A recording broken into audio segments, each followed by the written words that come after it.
খোকা, ও খোকা, খোকা রে, তোমরা কি আমার খোকারে দেখছো? হ্যাঁ, তোমরা কি আমার খোকারে দেখছো? এটা আমার পোলা, তোমরা কি আমার পোলারে দেখছো? আমার একটা মাত্র পোলা, পোলার নাম শহীদুল ইসলাম, আদর করে ডাকতাম খোকা। 1971 সালে চারিদিকে শুধু যুদ্ধ আর যুদ্ধ, যুদ্ধে আমার পোলাও আর ঘরে থাকলো না, ও চইলা গেল ওই যুদ্ধে। আমারে যাওনের আগে কইয়া গেল, আমার লেগে দোয়া করো আমি যাতে এই দেশকে স্বাধীন করতে পারি।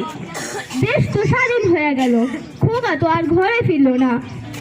তোমরা আমার খোকারে ফিরিয়ে দাও, খোকা, খোকা।